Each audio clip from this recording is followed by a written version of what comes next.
teaching because it helped me handle my other 3 siblings. And also now dealing with my grandchildren, the same process that I went with my children, I'm having it with them. They feel free to come and tell me about anything and everything, and even their plans. And as we do, we either, having that conversation, then I will put aside, okay, since we're having this conversation, note it down. So when we have a Holy Communion, or when we pray during devotion, or when you're having your fasting, you need to remember what you have mentioned, what we have discussed. Okay, and then it goes on like that. So having a family, you need to ask yourself, am I enjoying my family? What role do I need to play? And sometimes I was sharing in England when we were there, that most of us, because we had women's program, 2 women's program, we had one in Scotland and one in Catering. And I was sharing with them, sometimes as women, because I was in that as well, on how you pay house goals, or you get people to come and look after your house while you go to work, or because you are committed to doing other things, without realizing it can be your relative, or it can be a paid labor that you hire. But sometimes you rely so much on this help or aid that comes to your house that without knowing, and if you're not careful, they begin to control your home and actually run your house without you having a say.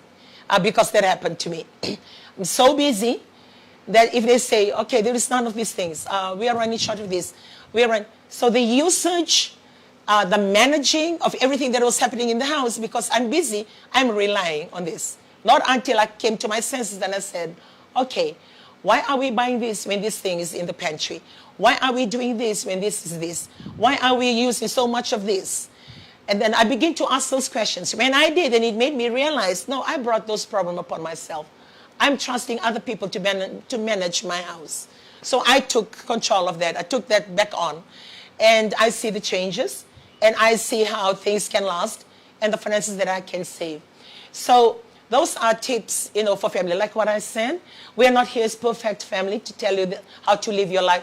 We are sharing basically our experiences and the process that we've come through to make us who we are today, that can help you in any way. I will go back to what she was sharing about raising your children to the level that you were brought up. Because the environment changed so much and so frequent, sometimes very, very different. Yeah. But we expect our children to grow up like us in a very different background or environment. Now, I will speak on accepting your children when they make mistakes, not condoning the wrong or the sinful life they live, but how to help, how to adjust, and how to handle their life. Most of the time, like for me sitting next to her, most of the time the people that are very close to you are the last people that you will forgive if they wrong. You can forgive other youths. Say if you're a pastor, just for example, if your children make mistakes, if your child make mistakes, it will be very difficult for you to forgive. They're too close to you. Yeah. You can forgive other youths if they go out drinking, clubbing, instead of being in the church, or break the the protocol of being a good youth groups. You can forgive other youths, but when it comes to your children or when it comes to your child, you will never forgive them and go to a point of hatred. Because and not trusting. Like to you it's betrayal. But you can do that to other women if you're a husband, and other men if you're a wife. And you have to be careful, because if not, you are building a barrier and unforgiving. The unforgiving builds a barrier. Why? Because something happened and the betrayal becomes obstacle and barrier that you don't want to remove. As I said before, you can forgive other people that they are far from you or they have distance from you.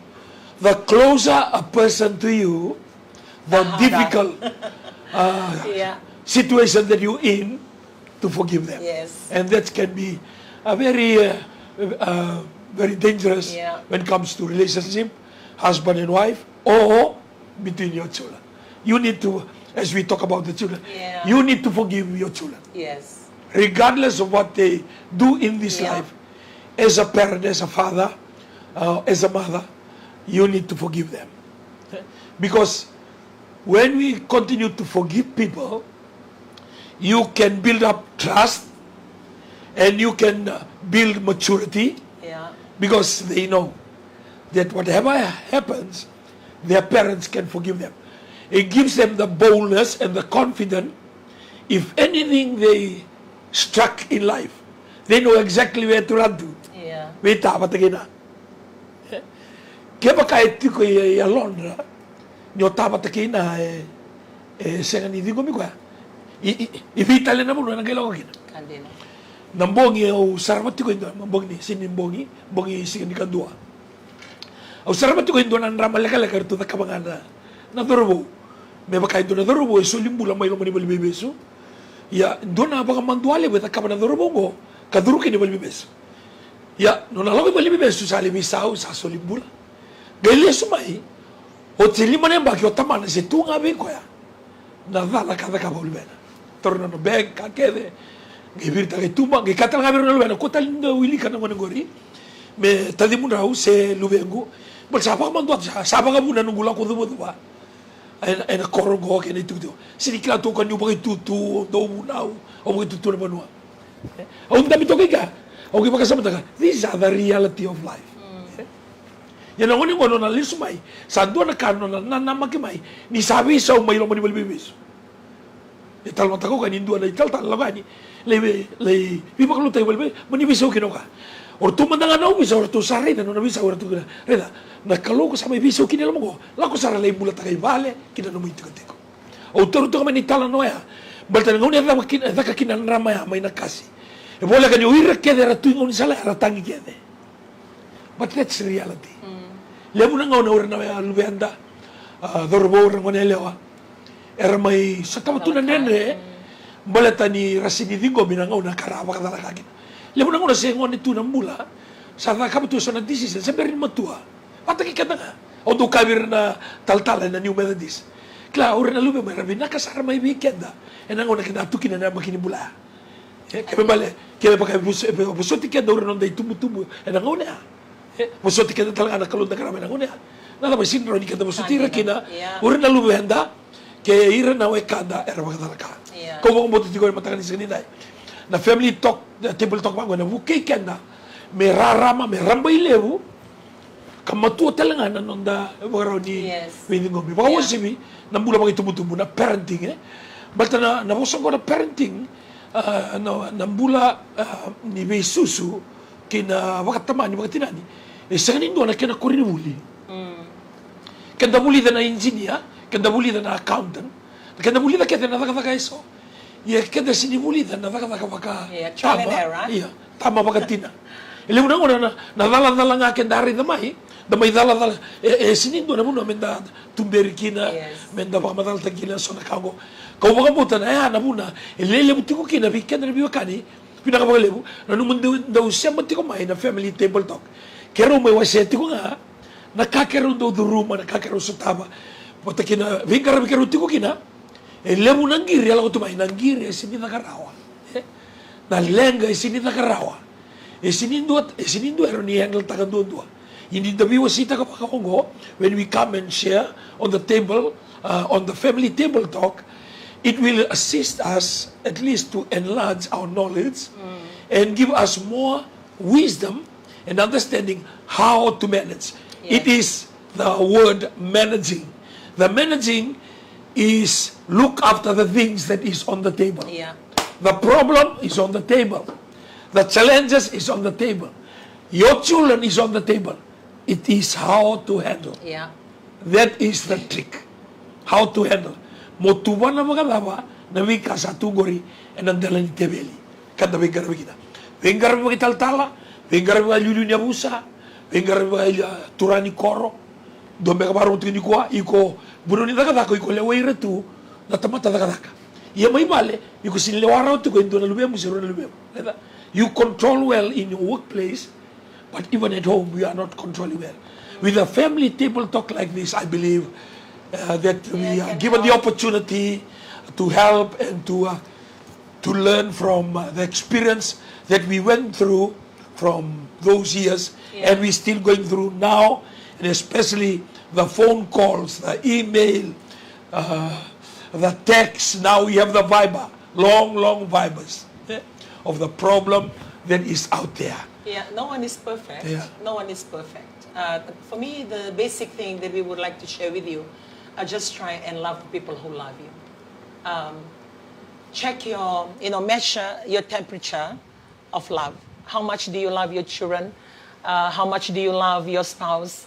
Because once you know the level that you are at, then you will be convicted or be reminded of the things that you need to do. Sometimes we are so involved with a lot of things, we forget the very people that matters.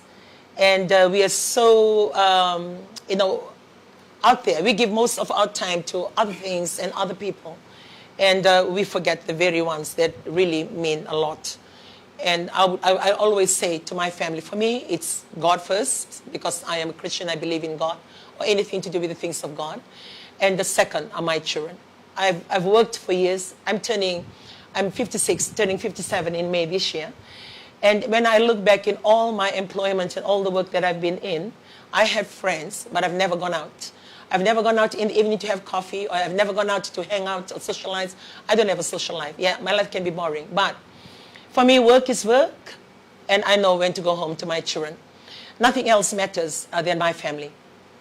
And my family becomes the utmost thing in my life. And that is why, as and when things happen, I take ownership of it. It's either I do my check system and say, I'm not a good mother when it comes to this.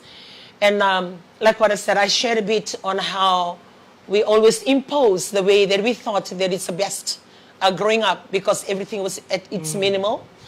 Or sometimes you grow up eating vegetables, and now you dish out vegetables to your children or to your grandchildren, and they say, I don't want to eat this. Or they toy around with their food, they eat all the meat, and they leave all the greens.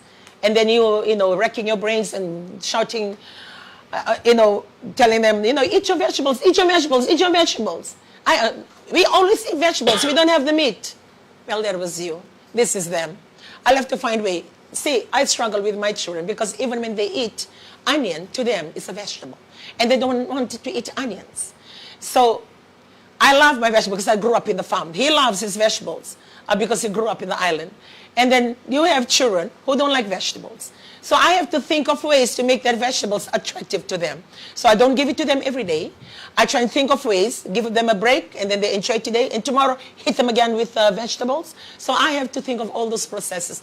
And those are things, because when we are so strict in the things that we do, you can also achieve the same thing, but in a different way that is manageable, and you're not losing that relationship that you have with your children.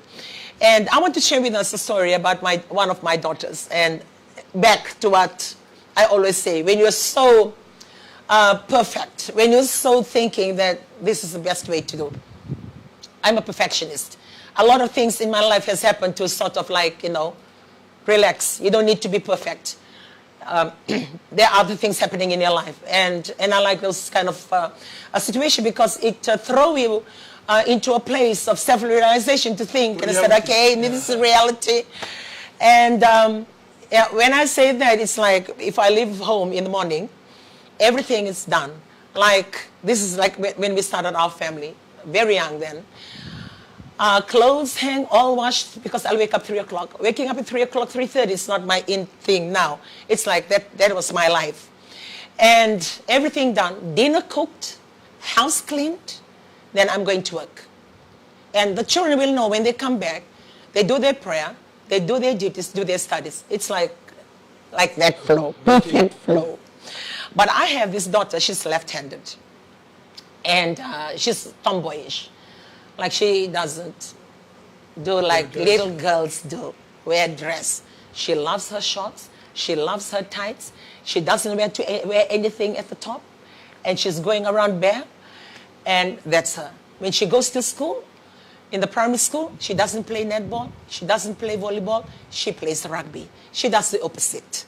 And I've never had that experience. I don't even play any games. I don't know how to play netball. But the only game I play is hockey. Other than that, I don't know any other games. The volleyball, the only thing I know is hit the ball to go over the net. Other than that, I don't know the rules. Well, and then you're faced with this situation. So every time she gets home, because they always go in this bus, the driver, Vadules, we call the driver Vadules. And I know she's listening in from Germany and she will know. It's a Moti bus. And this bus, like, it brings them from school, like all the school students, and drop them, and like it's closer to home. And every time, it's either Vadules is sending the message, your daughter's bag was in the bus. Like, it's either she'll get off the bus without the bag, or she will not wake up, and she will wake up at the bus end. Or if I come back from work, I'll be picking up her school bag from the gate. As soon as I come to the gate, school bag, and walk a few steps further, her shoes, and run to the door, her uniform. And I said, okay. Every time I'm telling her off, come here. How many times I have to tell you, put your bags properly. When you come in, pick, the normal thing mothers do. And I know mothers always doing that. You know, like we are always the one close to our children. And if they, take the percentage of voices in the house, I believe ours will be 90%, the dads will be 10. Because our voices, like from the morning, lunchtime, nighttime, even when they're sleeping, you are still talking to yourself. So the sound of your voice is filling up your house. Well, this was normal for us. And one particular afternoon when I came back, it was a birthday for one of my children. So I thought, okay, I'll go home and we'll go and buy the cake so we can just have a small celebration at home. And I came and I called her out. And I said, Thea, come. We're going to buy the cake. You know, the thing that she said that day really struck me. And it changed me. Because when I called out to her, we have our shoe rack on the wall next to my bedroom. So I just called out and say, get your shoes. We're going to buy the cake for the birthday. And I walked into my room. I was still at the door to my bedroom. Then I heard my daughter. Her voice was so excited, and she called out to her other siblings, and she said, wow, my mommy loves me. My mommy loves me. And she was fiddling around looking for her shoes. When she said that, that's like a big jolt. I stood there, and I said, then I came to the realization, why would my daughter think that I just love her now when I love her to bits because she's my daughter? So I looked at her, and she just stood there, so excited, jumping up and down. Kola, my mommy loves me. Elijah, my mommy loves me. And when we went in the car, I didn't know what to tell her. So halfway, because we were driving to Namaka, we live in Malawai. And halfway through the drive, I looked across to her and I say, do you know that I love you all the time? And she said, yeah. She looked at me, Mommy, you love me. And I said, I love you. I've always loved you. No, because you're always telling me off. Every afternoon, you always tell me off. It's like I never do anything that is right for you, Mom. That was my lesson. Every time that I was correcting my daughter to live right because of my expectation, not to have mess in the house, things to be in place, I didn't realize that my daughter was receiving that I don't love her. The message she was getting is that I'm not good enough for my mother. I'm not good enough. Whatever that I do, I'm not good enough. Not until she said that to me, it's changed. I stopped the car. I hugged her. And I told her, every time that I was correcting you, I love you. I'm so sorry that I came across to you in the way that you have received it. It's not that I'm just saying that everything about you is wrong. And please forgive me. And I told her, I've never experienced anybody who's left-handed looking at things in a different way other than my mom. I've never come across or raised a child ever. I haven't had that experience of a young girl playing rugby at this very early age. A lot of things was new to me, and I was trying to perfect everything from my own opinion, and my perspective was totally different from yours. And I never realized that I was coming across to you that you were not good enough. I'm very sorry. So I hugged her, even though it wasn't her birthday. That day, she remembered, and I know she's listening today. She will never forget the look of that birthday cake. Not I either. The cake that we bought, it was maybe a simple birthday cake of $10 from Hot Bread for the birthday child.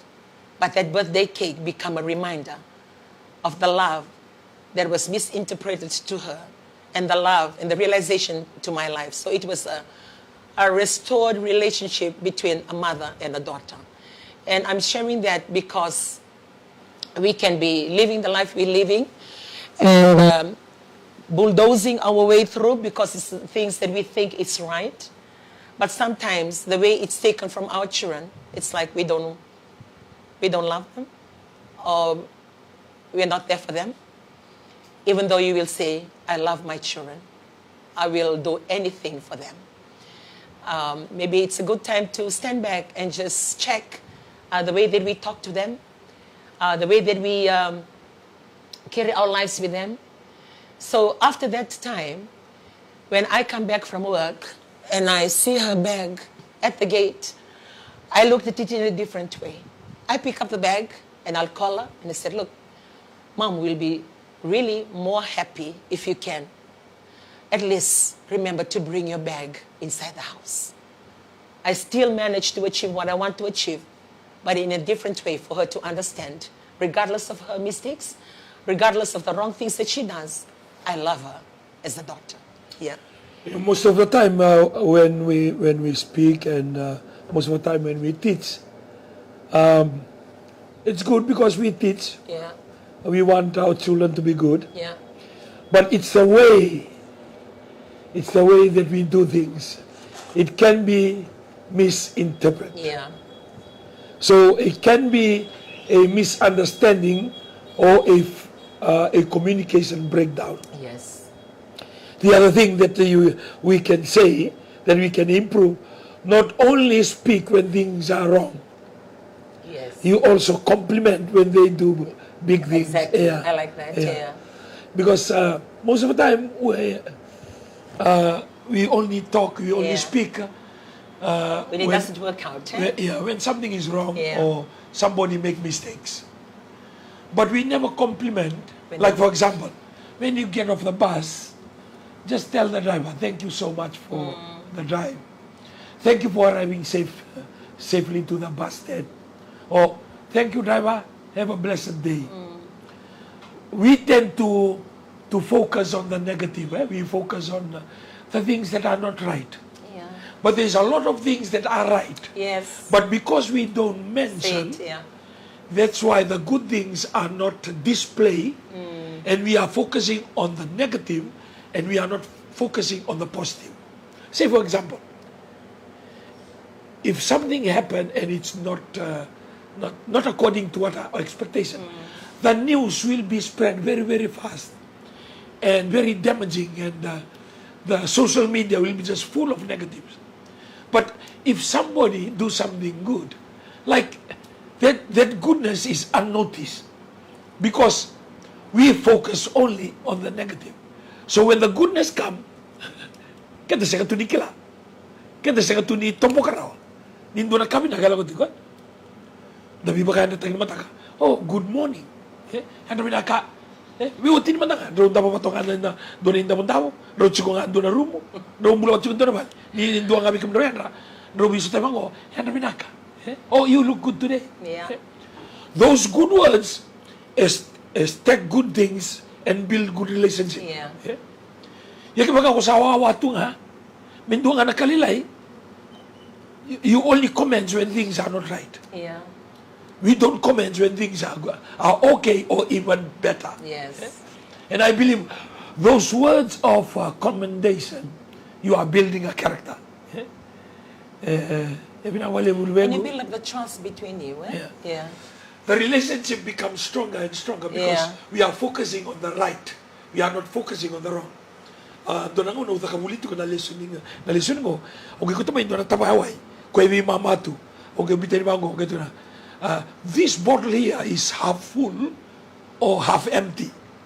Lembra kailangan may half empty. Yeso era kailangan may half full. Around doon unurua. Iya makataw nga nakawaray na tiko. Kaya kaya half full, you want the bottle to be full. But if you say half empty, because you are looking from the negative side, kaya ron ikaw nga, isin madali lang kayo na half of this water that's supposed to be there. So, when we look at things, the things that you say is very, very important.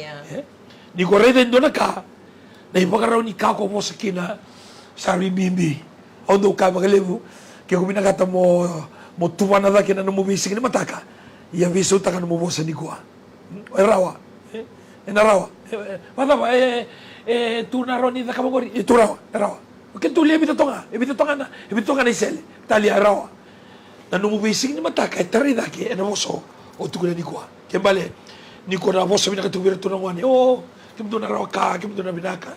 Sala ko lang ko sa lady. Tikit tunin ng mula, sama ka ako deposit ko na bagay. Sa deposit na katunga na positive. Iki ko sa deposit na katunga na positive. Sa na there may na positive. Kung ko withdraw kina, iko withdraw ta kami na positive. Ano ba bato ka? Kaya bale, na family table talk, kero bi maong gate ito gani.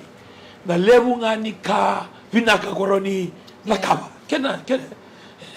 They will have a balance. Have a balance. If you're commenting like what he said, have a balance. If you are addressing their negative ways or their wrong ways, also compliment them. And sometimes they do things that is not according to what you want them to do. I'm talking about families. But sometimes they try it, and sometimes they make little things that at most times we don't notice. I'll use my family a lot as example because I learned from it as well. Last time we were having a devotion. This is a particular grandson of mine that I'm always addressing him because he's lazy. And I said, every time I see you, the way you do your duties, you're very lazy. It's either you do, touch up only at the top, you don't do a thorough job about it. And I'm always talking to him and reminding him. And I said, look, don't be lazy, do that. Who's doing this duty? And then, it's me. Okay, you haven't done this, please do it. So last night as we were having our devotion, the change that I've noticed, even before going for the week, and then when I came back, I see him. And last night as we were having a devotion, I turned to him and I said, look, I really want to compliment and thank you. One thing that I've noticed, the change, because Nana has been talking to you with the way that you do your duty, but I see you every morning without a miss, you're up by a little after 5. And you do your duties without any reminder or for me to say, what is your duty and have you done your duty? You're always coming out of your way and you do your duties, like without any reminders right down to, and you're the very first one on the breakfast table every morning. So I want to tell you thank you for listening to, the comments and the feedback that I was giving you. And you decide to make a change and change the way that you do things. And for that, I am really grateful. And sometimes when we correct our children or correct our grandchildren, when they begin to make changes, because we are always speaking on the wrong things that they've done or the wrong way of doing things, when they make amends, we always forget to go back and make mention, thank you. Because it becomes a closure to them to think, okay, what I'm doing is right, and I can continue with this. So it becomes a closure. But when you don't comment, then they wouldn't know the last thing that I received was wrong. Everything that I was doing was wrong. So without that feedback coming on the change things that they've done or the changes that they've made, then it's sort of like leave them in a limbo whether the things that I'm doing now, is it correct? Is it acceptable? So when he mentioned to compliment when they are doing good or to correct when they're not doing as well. even just by having, your dinner or having breakfast. Before you tell them, say thank you. You be the one to say first and say them thank you. I really like this food. My daughter-in-law, she cooks our dinner. And last night, she made nice boiled potato soup. So straight after work, I sat with my grandchildren, and 3 of them, we had our soup. But she wasn't there. And later, she walked in and said, Mate, I would really like to thank you today. I really enjoyed my soup. And thank you for cooking that meal. So my other grandchildren standing there, they look and say, hey, thank you, Auntie Nate. Thank you, Auntie Nate. Sometimes we teach them to say thank you, and we ourselves, we don't say thank you. We are not grateful. And the things that are done for you all the time, you take for granted it's supposed to be done. And you forget to mention your gratitude to the person that always consistently, all the time doing it. But if the same person does something wrong, it's easy for you to comment and say, how come this is not done? Why are you not doing this? Why this is not done? The same person can be doing other things, but we are not complimenting to say thank you for doing all these things. And when they do the wrong things, and then you address the wrong things as well. The balance that you have, it's not all rosy all the time, but to be constructive if you're saying something is wrong. Constructive means like if you are addressing that wrong, say something to recommend the better way to go about it. Don't just be angry and say it out. You tell them. Cool down a bit and you tell them, look, this is wrong. Next time